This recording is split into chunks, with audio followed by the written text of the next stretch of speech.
Please. How you are fallen from heaven, a Lucifer, son of the morning. You see, he was fallen from heaven. But in Ezekiel, he was created, Ezekiel 28, he was created for service. Now in Isaiah, he's fallen from heaven. Now why he's fallen? Go ahead, read. Son of the morning. How you are cut down to the ground. You are weakened the nation, for you have said in your heart, I will ascend into heaven. You see what get him, what caused him to fall? He said in his heart. In other words, he's going to try to establish his kingdom above the kingdom of the Most High God. And God saw it in his heart. Read. I will ascend into heaven. I will exalt the throne above the stars of God. I will also sit on the mount of the congregation. My God. And on the fairest side of the He want to be worshipped. I will ascend above the heights of the cloud. I will be like the Most High. You see that? This is Thomas' I. Anytime when we just keep saying I, and never Jesus, that's a problem. Pride. Because anytime when pride is in your heart, you'll say I know Jesus. That's you. His downfall, he allowed pride to enter in. And not only did he fall, but watch this, the influence that he gained over the third of the stars, the angel. The influence that he gained over these angels, that when he fell, they fell with him. Today I'm going to expose some stuff about the devil that many of us don't really understand. And you talking about, oh, I'm rebuking the devil, oh, I'm fighting against the devil, oh, I'm doing that, and don't even know the nature of the fight. You don't even have no idea how to even know to deal with these types of fight. Because you're not just dealing with this one level of spiritual warfare, you're dealing with 3 levels of spiritual warfare. The heavenly, the earth, and under the earth. These are 3 levels of spiritual warfare. And each level of those spiritual warfare, they have each one of those levels has been established to carry out different assignments. Go ahead. Yet you shall be brought down to skull, to the lowest depths of the pit. My God. Those who see you will gaze at you, and considering you, saying, is this the man who made the earth tremble? My God. Who shocked the kingdom? Jesus. Who made the world as the wilderness? My God. And see, you hear that? So when he hit when he was kicked down out of heaven. Now, our God is so superior and so great, until God didn't even have to fight Lucifer. Because God don't fight his created. He creates. God doesn't fight those that he creates. What God did, he fought a battle to Michael. God didn't get involved. Because if God had to fight Lucifer, he would have taken him out. The creator that created you can destroy you. So Lucifer is no match to God. For God, no. This is why, because the power that Satan has today, he get it from God. Amen. The power that he's operating with today, he get it from God. So if God give him that power, you know God has to be stronger than him. Amen. Amen. And God is still saying now, I'm going to give some people the legal rights to operate on this physical dimension with my power and my authority. And that's you. And that's me, who has received the gift of the Holy Ghost. Amen. Go ahead. Okay, we can stop there. Let's go to the book of Job 38 and verse 7. Job chapter 38 and verse 7. Job 38 and verse 7.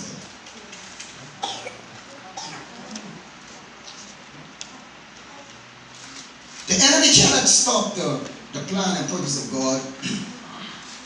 for your life. The only way he can stop it is when you don't know it. Your weakness is lacking of knowledge. Once you don't know who you're supposed to be and what you're supposed to be doing, then the enemy will turn around and put another vision. He'll try to give you another assignment.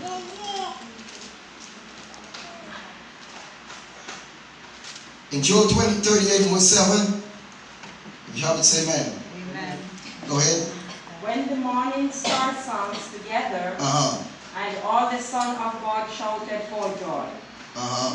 My God. Amen.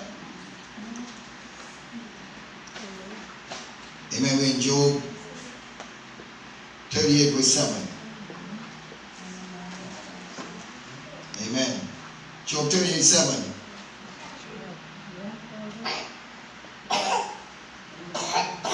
Oh, sorry. Let's go to amen. Let's go to Ephesians 2 verse 2.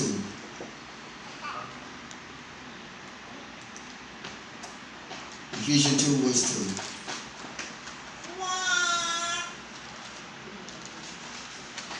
If you haven't, say amen. Amen. Go ahead. And you he made alive, who were dead in trespasses and sin, in which you once walked according to the course of the world, according to the prince of the power of the air. Okay, according to the course of this world, according to the prince of the power of the air. So number one, so now we see that he has power. Amen. And we understand that he is the what? He's the prince of the power of the air. The air. And that's one of the areas that we have to fight. We have three strongholds that is up against the church. We have the heaven, we have the earth, and we have under the earth. And so now he was the what? Power of the what? Air. Amen. He's the power of the air. If we fall into Satan, the devil, the power of the air. Amen. Go ahead. The spirit who now works in the son of disobedience. Okay. Now this is the spirit that now is working and active in the children of disobedience. Amen. So any times when we are disobeying God, automatically the spirit is at work. Because there's work in the sons of the disobedient. Amen. Let's go to 2 Corinthians chapter 4 and verse 4. 2 Corinthians 4 and verse 4. Exposing the devil so we can understand the nature of the fight. Amen. The nature of the fight that we are in. Amen. We just don't want to just say we are fighting and don't know what we're fighting. Amen. Go ahead. Those mind the God of this age as blinded who do not believe, lest the light of the gospel of the glory of Christ, who is the image of God, should shine on them. Amen. Now, you see what Satan does. Amen. The Bible says that, amen, in verse 3 it says, but if our gospel be hidden, it is hidden to them who are lost, and whom the God of this world has blinded the mind of them that believe it not. So he becomes the what? God of this world. Now, who given the rights to become the God of this world? Who given that rights to becomes the God of this world? Because right now, he's operating as the God of this world, has blinded the minds of them that believe it not, lest the glorious gospel of Christ, who is the what? Image of God, shall shine. So the devil's job is to keep the people in spiritual blindness so they won't get saved. Amen. Keep them from the knowledge of the truth so they won't get saved.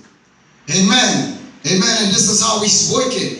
His power is more powerful in darkness. Satan works much more stronger in darkness. This is why the first thing that God did, amen, when he's about to create the world and make everything that is on the earth, the first thing God did is deal with the darkness. The first thing he did is he speak light. Say, let there be light, because he deals with darkness. Darkness is chaos. And once darkness enter into a person, their life start being in chaos. Because that's what darkness does. So the devil's job is to keep you in spiritual blindness, that you will never come to the knowledge of Jesus Christ and be saved. he doesn't want you to know. He doesn't want you to know that you can come to the knowledge of Christ and be saved. He doesn't want you to know that you have more power over him. He doesn't want you to know that, amen, that the Lord has given you the legal rights to operate in this earth. He doesn't want you to know it. Amen. So he tried to keep us in spiritual darkness so you will not come to the knowledge of the truth and be saved. So he keep them in blindness. Amen. Amen. And the strength of light, the strength of darkness is the absence of light. And this is why the devil would always try to keep you in darkness. But God, amen, but when light comes, amen, light will expose darkness. Amen. And that's why the Bible says, amen, and the darkness comprehended it not. Amen. Because when light comes, light is a force that lights up everything. Amen. Amen.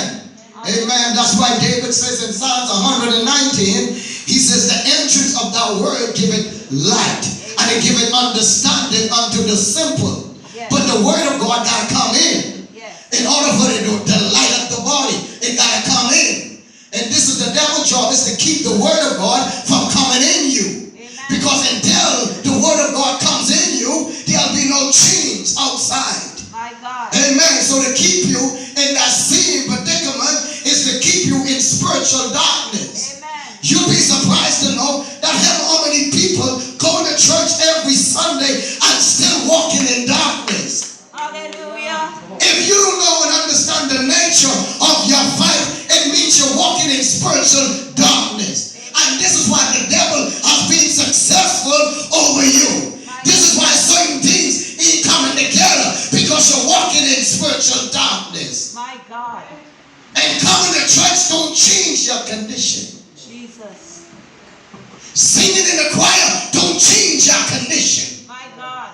You gotta get the knowledge of the Jesus Christ to get in you. Amen. This is what gives you the power. Yes. This is what gives you the power. The devil is not afraid of you coming to church. He's not afraid of us coming together and sitting down. You know what he's afraid of? When you begin to discover who you are. Hallelujah.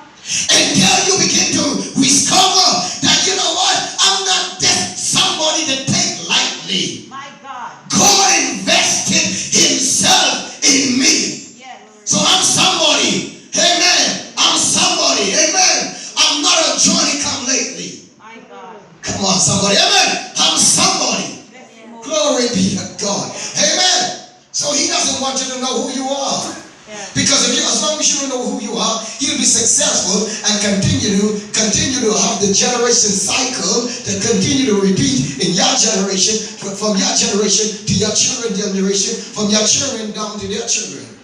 The generation cycle to keep on moving on, to walk from one generation to another generation. Because, amen, he doesn't want you to know, amen, glory be to God, the nature of the fight that you are in. My God. Glory be to God.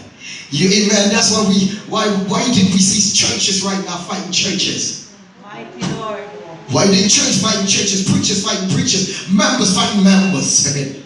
We tearing down one another, we exposing one another, we breaking one another, and we think we're doing it all in the name of the Lord. But I come to tell you today, you're doing it, you will become an agent of the devil. Yes, the devil get in you, and you are destroying your sister and your brother. He never said destroy them. He said pray for them. He said pray for them. Pray, pray, pray, pray. Because why? Prayer will change things. Hallelujah, hallelujah. Prayer will change things. Amen. Prayer will change, not to amen, to help the enemy destroy them. My God. And God in the business of deliverance. Amen. Amen. God in the business of deliverance. Amen. He doesn't want the enemy to destroy you. My God. Glory be to God. Amen. Somebody say expose the devil. Expose the devil. Amen. Are you ready to fight? I said, are you ready to fight? My God. Let's go to Proverbs 16 verse 18.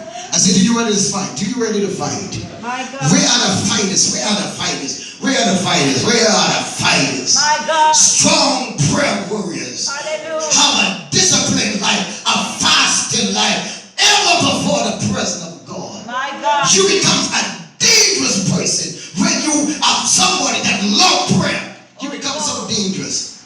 God. That's why the devil don't want us to pray. Amen. He doesn't want you to know that he's behind that heaviness that you are dealing with. Jesus. He doesn't want you to know. Amen. All of a sudden you are heavy. Yes. Good Jesus, you better believe that you're dealing with a demon. And it called the spirit of heaviness. Yes. That's a spirit that comes to wear you down, comes to take you out until you can't pray right, you can't focus right, you can't talk right, you don't even sleep good because why you're heavy down. That's the devil. See, that's the way the devil fight the saints. My God, Jesus. That's how the devil fight the saints. Speak, Holy Ghost. That's how he fight you. Yes, Lord. Go ahead, read. Go ahead, read. Hallelujah. 18. Proverbs chapter 16, verse 18. Pride goes before destruction, and a haughty spirit a fall. And that's why when Lucifer fall, because pride. Amen? Lucifer fall because of pride. Pride goes before what? Destruction. Go ahead. And a haughty spirit before a fall. My God. Amen. Amen. So when the devil trying to take you out, the first thing the devil will do will bring pride. This is why you can't exalt yourself beyond the level. You got to be humble. The more God uses you, the more humble you need to become. Amen. Because pride was looking for the opportunity to come in. Yes, sir. Glory be to God. Last week prayer, Sunday morning prayer, the Lord begins to reveal to me. God says, you know what? You know how the devil fight to fight my people? I said, how he fight us? God says he fights with the spirit of heaviness. Amen. Because he cannot enter in you, he can't possess you, but what he does, he fights with the spirit of heaviness. Yes. We have things out there heavy. Heavy, God. It's everywhere. Just like, my God, this is too heavy. You're saved, you're doing things what is right, but you're dealing with a spirit of heaviness. And God says the only weapon we have for the spirit of heaviness is what? The garment of praises. Hallelujah. So you gotta make a switch. My God. The Bible says when you begin